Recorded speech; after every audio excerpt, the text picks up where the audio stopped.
Estamos começando mais um Entre Chaves, o seu podcast de desenvolvimento de software. Eu sou Felipe Chagas e hoje nós vamos falar sobre desenvolvimento na nuvem. De onde vem, para onde vai, são esses tais sistemas da nuvem. Estou aqui também com Marcelo Pio. E aí, Marcelo, se apresenta aí. Olá, pessoal, eu sou desenvolvedor aqui na DTI, na verdade arquiteto, né?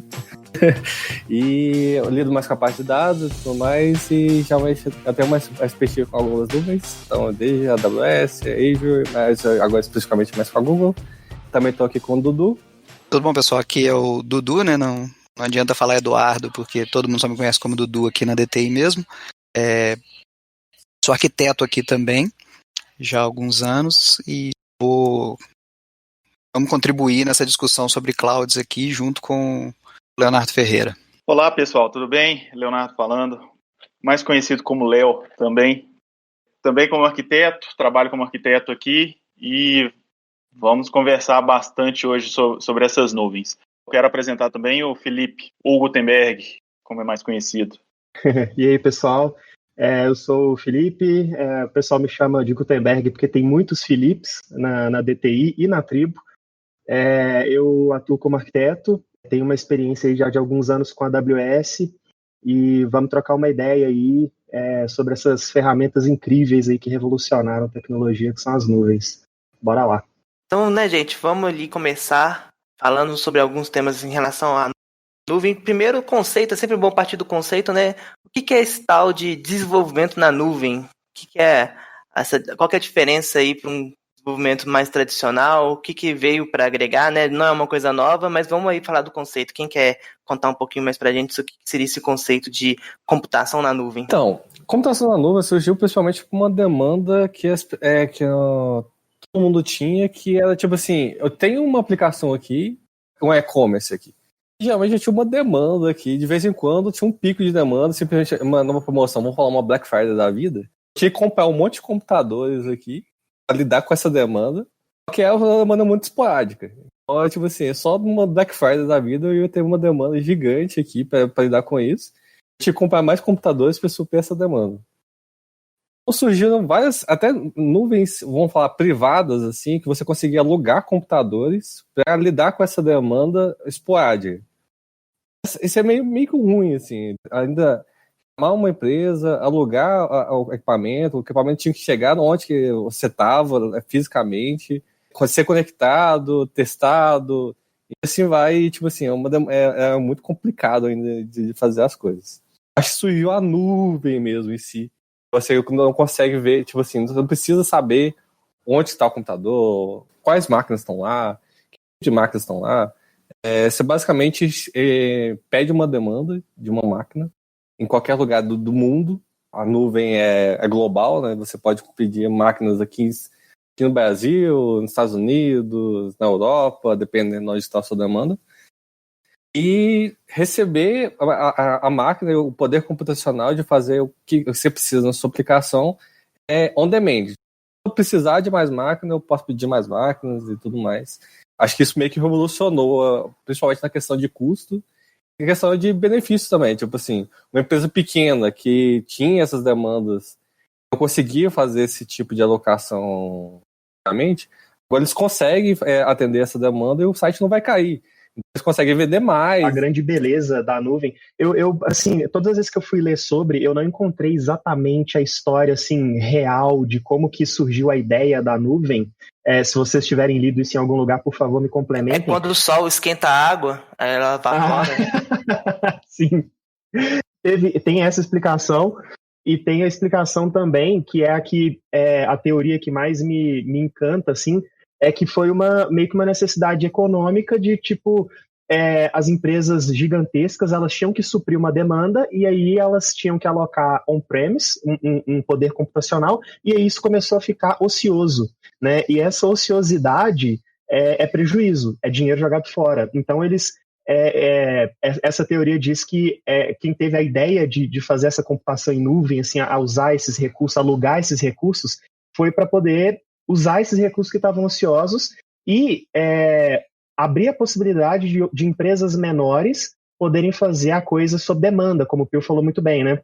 Você não precisa mais saber com antecipação o que o seu software vai precisar para rodar. Você pode simplesmente alocar um recurso que está ocioso de um data center de uma empresa maior, e aí se você precisar, se você perceber que você precisa de um data center próprio, você ficar num tamanho que você precise disso, você faz, mas a nuvem foi crescendo em cima disso e hoje virou um produto por si só, que virou a infraestrutura como serviço como um todo, né? Que aí você já tem rede, você já tem inteligência artificial, armazenamento de diversos tipos, desde objeto até de blocos, então acabou virando um produto mesmo por si só, mas surgiu assim, a grande beleza que eu vejo assim, é que surgiu dessa necessidade aí de recursos que estavam ociosos, e aí as pessoas começaram, as grandes empresas começaram a alugar isso, e as pequenas empresas puderam se aproveitar muito disso. As startups que a gente vê hoje, muito provavelmente, uma boa parte delas não seria possível, não seria viável se a gente não tivesse a nuvem. Então é lindo. Eu vejo muita beleza nesse conceito. Eu acho que aí uma das palavras-chave é a facilidade, né? A nuvem, né, a computação na nuvem, ela veio para facilitar algumas coisas em termos até de entendimento técnico. Então hoje, por exemplo, para um desenvolvedor ele subir uma estrutura de armazenamento, ele não precisa entender de partição RAID, igual era algo comum, né, que acontecia no passado. Eu acho que a questão de facilitar a vida das pessoas veio muito em voga aí com esse tema, né? Até o paradigma de tratar coisas como serviço, né, o as-service, ele muda muito assim a nossa visão. Então, em vez de eu ter que fazer a gestão ali, cuidar de partes tradicionalmente da infraestrutura, eu vou delegar isso por um player do mercado cuidar para mim e eu vou estar pagando para ele fazer isso para mim. E isso tem um custo, né? Inclusive. E isso ajuda muito nessa questão mesmo que vocês comentaram de facilitar, e principalmente nesse mundo cada vez mais digital que a gente tem hoje, de agilizar a entrega de valor que os sistemas proporcionam. Antigamente você tinha que provisionar seu ambiente, porque demorava, igual o Pio falou no início, você tinha que contratar máquinas, essas máquinas tinham que chegar, tinham que ser instaladas, tinham que ser configuradas, depois tinham que ser expandidas, tinha que comprar memória, trazer. Hoje, com a nuvem, em questão de segundos, a gente já consegue escalar e fazer entregas cada vez mais rápidas, provar hipóteses cada vez mais rápido, gerar valor cada vez mais rápido. E aí entra dois termos bastante usados para benefícios, que mostra o benefício da cloud, que é o termo de CAPEX e OPEX, né? Onde que o CAPEX eu precisava antigamente fazer um investimento maior para poder ter uma infra, e com isso é um dinheiro que eu vou gastar, vou ter essa demora para provisionar esses ambientes, e agora realmente eu pago pelo que eu utilizar. Então eu tenho um ambiente, um data center todo disponível para eu poder consumir, e eu vou pagar o que eu realmente precisar. Então essa facilidade é enorme. Sem sombra de dúvida, né? E aí a gente citou um pouco essa questão, né? Então vão ter empresas que fazem isso. Hoje em dia, quais são os principais players no mercado que oferecem serviços na nuvem?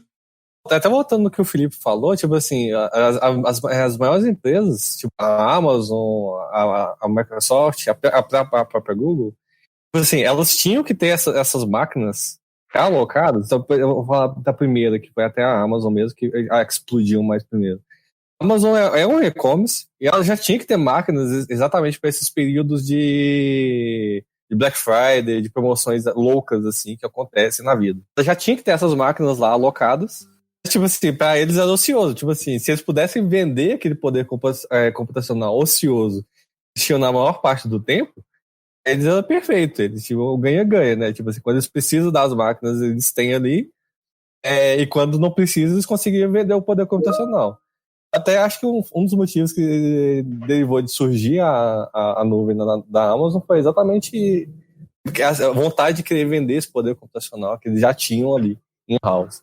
Então, falando dos coisas, os maiores players aí são realmente a AWS, que é a da Amazon, uma das primeiras que começou. Azure já pegou no bonde logo depois. E a AWS hoje, acho que colhe um pouco dos frutos do pioneirismo, né? Pelo menos dentre as grandes, né? A gente vê muita relevância. A Azure também tem muita relevância, mas você vê muito a AWS sendo aí o benchmark de nuvens, colhendo muito os frutos de um pioneirismo aí, né? Como o Pio citou.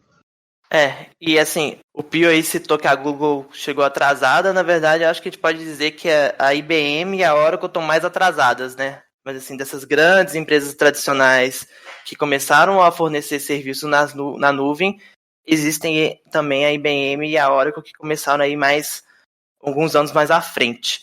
E além disso, eu acho que existe inúmeros pequenos serviços, digamos, desde máquina virtual, né, que não se compara com a gama de possibilidades que essas empresas oferecem, mas que tem algum serviço que a gente também pode chamar de hospedagem na nuvem, né? Então, se hoje em dia você pesquisar aí VPS, hosting na internet, você vai achar vários que estão fornecendo, mas volta até para uma abordagem não tanto como serviço. Você vai ter lá a sua máquina virtual, mas você que vai ter que dar o SSH e fazer a gestão dela, instalar tudo que você precisa, né? Mas não deixa de ser uma computação na nuvem, uma vez que você não está comprando maquinário e subindo aí na sua empresa, configurando IP estático e etc. E aí, com esse tanto, né, de players e nuvens no mercado, normalmente faz sentido a empresa ficar numa nuvem só, ou ela utiliza mais de uma? Como que vocês enxergam isso em relação ao multi-cloud? Um dos problemas que eu acho que você tem hoje é principalmente a questão de, por exemplo, ter o preço da máquina. Então, cada máquina que eu vou alocar, ela tem um preço. Ou seria ótimo, assim, se a gente conseguisse mudar de cloud à vontade de acordo com o menor preço que tem em cada cloud. Se uma cloud tem um menor preço para um tipo de instância, você aloca a computação lá. Você tem em outra cloud, tem uma instância maior, tem um menor preço, aloca lá. E assim você conseguiria baratear seu custo mesmo de acordo com a concorrência. E tendo concorrência, você baratearia ainda mais o preço, por causa que o player que está perdendo ali a alocação de acordo com a demanda que está tendo, ele teria que correr atrás. Então, tipo assim, tá muito caro ali, ele vai ter que correr atrás para baratear. E assim é um ciclo, né? Tipo assim, é um ciclo vicioso e vai barateando, um barateia o outro barateia o outro, até que a gente tenha um patamar ali que seria bom para todo mundo. Assim. Aí o Pio acorda, né? Do sonho. Porque na prática, poucas empresas conseguem desenvolver uma arquitetura que você vai conseguir chavear tão facilmente depois, uma vez escolhida a nuvem, né? Nesse ponto que eu até queria entrar, porque o custo sim é relevante para a escolha de uma ou outra nuvem. Em questão de serviços, eu creio que esses 3 grandes players estão bem equiparados na grande maioria dos serviços, então acho que seria bem atendido em cada uma delas, mas existem outras variáveis também que devem ser consideradas para se utilizar multinuvem. Se eu vou simplesmente pelo preço do serviço, eu tenho que considerar também o custo de gerenciamento desse multicloud. Então, existem alguns serviços no mercado aí que auxiliam nesse chaveamento, nessa gestão única. Posso dizer, por exemplo, o Azure Arc, o Google Anthos. Então, eles conseguem gerenciar alguns desses serviços em nível de multicloud, até em ambientes híbridos, onde eu consigo trazer meu ambiente on-premises para cá.